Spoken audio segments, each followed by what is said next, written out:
اب سوال سب سے اہم وہاں پہ یہ بھی جو اٹھ رہا ہے کہ اگر یہ لوگ آزاد ہی رہتے ہیں، ایک آرگومنٹ ہے قانونی سپریم کورٹ کے اندر، تو پھر وہ جو باقی سیٹیں ہیں وہ کہاں جائیں گی، کس کے حصے میں آئیں گی؟ جسٹس منصور علی شاہ صاحب سینئر پیونل جج نیکسٹ ہمارے چیف جسٹس بھی بنیں گے اس سال اکتوبر کے اندر. انہوں نے جب یہ سوال کیا تو جو فیصل صدیقی صاحب ان کا جواب سنیے. If you're not a political party, where will the reserve seats go which are left outside the proportional representation? اگر بچ جاتے ہیں کہاں جائیں گی؟ They will go, then your lordship will see who are these independents. اب problem یہ ہے کہ وہ انڈیپینڈنس کون ہیں. اگر وہ ظاہرہ انہوں نے اپنے ایفیڈیوٹ جمع کروائے تھے جنہوں نے الیکشن لڑا تھا. جسٹس منیب اختر صاحب نے اس کے اوپر کامنٹس کیے کہ یہ جو اب یہ پروسیجرل ایشو ہے اس کو کس طرح ایڈریس کیا جا سکتا ہے. Then it seems to me that maybe we are focusing too much on issues of form and procedure. Maybe those seats can be, if I may now use the analogy, traced into wherever those PTI candidates are, returned candidates are going. And if they are ending up behind you for reasons of whatever, then maybe they can go to you.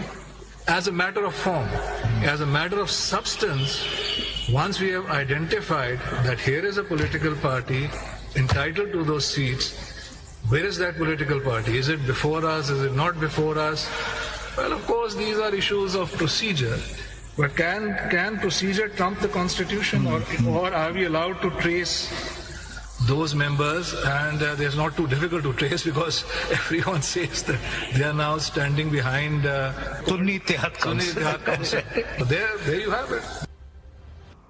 بنیادی طور پر justice منیب اختر صاحب یہ بتا رہے ہیں کہ وہ جتنے بھی یہ حمایت یافتہ لوگ تھے پی ٹی آئی کے، انیشلی انہوں نے اپنا ایفیڈیوٹ یہی جمع کروایا تھا جو ان کے نامینیشن پیپرز تھے کہ ہم پاکستان تحریک انصاف کے لوگ ہیں.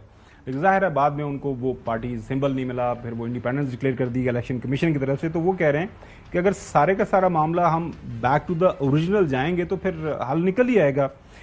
جسٹس جمال مندوخیل صاحب نے بھی اس موقع کے اوپر کامنٹس کیے.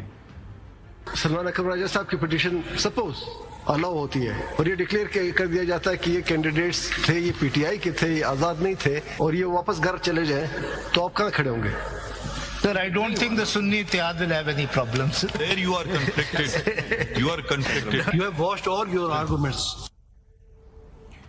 میں نقوی صاحب آپ سے شروع کرتا ہوں کہ دیکھیں آپ کی رائے ہے ایک پولیٹیکل پارٹی نے غلطی کر دی، بڑی ایک میجر غلطی ہے، اب وہ چاہ رہے ہیں کہ میدان میں اکیلا ہو جائے. سر خاور گورنمنٹ صاحب معاف کرنا، جی آپ بھی ذرا ڈنڈی مارنا بند کریں. پہلے آپ باقیوں کو برابر ٹائم دینا آپ کا فرض ہے ایز اینکر. جی جی میں کہنا چلو ٹھیک ہے، نہیں اپنا کر رہے ہیں، آپ کرتے ہیں. اس کے بعد کہتے ہم نے آئین اور قانون کو، او بھائی بیڑا کر رکھا آپ نے کیا ہے، غلط فیصلے کیے الیکشن کمیشن نے. اس ملک میں بدترین الیکشن کرایا گیا اور آج یہ روتے رہیں گے اب قیامت تک. نہ الیکشن ٹھیک ہوا ہے اور نہ اب ریزلٹس کو ماننے کو تیار ہے. وہ تو جسٹس اطہر مناللہ نے بھی کہا کہ جو انٹرپریٹیشن الیکشن کمیشن نے کی وہ بالکل غلط تھی. اچھا بات آتے ہیں نقوی صاحب، یہ سوال یہاں پہ یہ ہے کہ صرف الیکشن کمیشن نہیں ذمہ دار. اچھا سوال یہاں پہ اچھا یہ ہے کہ ذمہ دار پی ٹی آئی خود ہے. نقوی صاحب آپ کا فیصلہ آ گیا، ذرا آگے چلنے دیں. چوہی صاحب بیچ میں بولے ہیں جی، بیچ میں میں چوہی صاحب بات کریں تو آپ کو اعتراض نہیں ہوتا، میں بیچ میں بات کروں تو آپ کو اعتراض ہو جاتا ہے. یار کیا ہو گیا حسن یوسف؟ جتنی مرضی کرنی ہے بات. اچھا پلیز بولیں.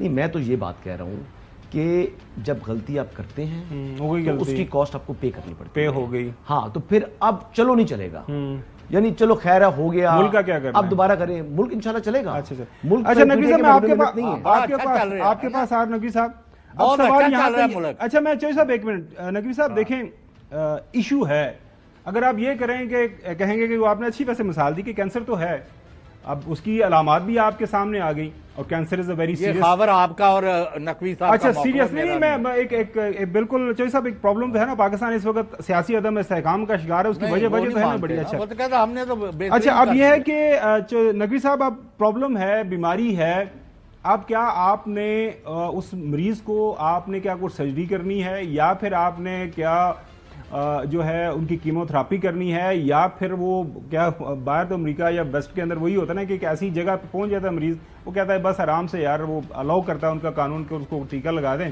وہ پھر اگلے جان جو ہے نا وہ اللہ اللہ خیر صلاح تو حل کرنا ہے نا. ہمارے ججز صاحبان حل کرنے کے لیے بیٹھے ہوئے ہیں. تو آپ کیا سمجھتے ہیں کہ آپ کا خیال یہ ہے کہ ایک پولیٹیکل پارٹی مان لیا آپ کی بات تھوڑی دیر کے لیے آرگومنٹ مان لیتے ہیں کہ بڑی فوج غلطی ہو گئی، انہوں نے اپنا انٹر پارٹی الیکشن نہیں کروایا. انٹر پارٹی الیکشن آپ نے اگر کوئی اس کے اوپر تحقیق کی ہے تو ضرور ہمارے ساتھ بھی شیئر کر لیجیے گا. ہمارے ہاں جو پارٹیاں انٹر پارٹی الیکشن کراتی سب کو بتائیں. اینی ویز یہ معاملہ ہو گیا، اب اس کا حل کیا ہے؟ حل کی طرف بتائیں.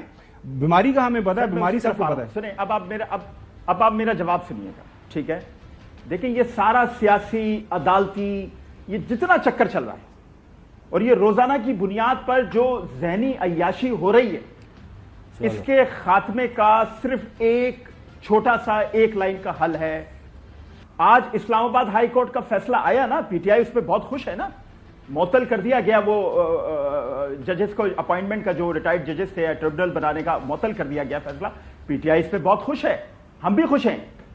پی ٹی آئی کو اب ایک روایت ڈالنا ہوگی، بلکہ تمام سیاسی جماعتوں کو ایک روایت ڈالنا ہوگی کہ عدالتوں سے جو فیصلے آئیں وہ تسلیم کریں، وہ قبول کریں. یہ نہیں کہ عدالتوں کے فیصلے کے بعد آپ ججز کے خلاف کیمپین شروع کر دیں، آپ ان کی توہین شروع کر دیں، ان کی تصویریں لگا کر طرح طرح کے القابات دینا شروع کر دیں. آج اسلام آباد ہائی کورٹ کے فیصلے پہ جب آپ جشن منا سکتے ہیں تو اس کے بعد یہ عدالتیں جو فیصلہ دے رہی ہیں، خدا کے لیے اس کو بھی تسلیم کریں. اس قوم کے ساتھ اتنا ظلم مت کریں. یہ چھوٹا سا حل ہے. جس دن آپ اپنے آپ سے یہ عہد کر لیں گے کہ ہم عدالتوں کے فیصلوں کو تسلیم کریں گے، چاہے کسی کے بھی حق میں فیصلہ ہے، کسی کے بھی خلاف فیصلہ ہے، اس ملک میں سب کچھ صحیح ہو جائے گا. چلو بالکل صحیح ہے.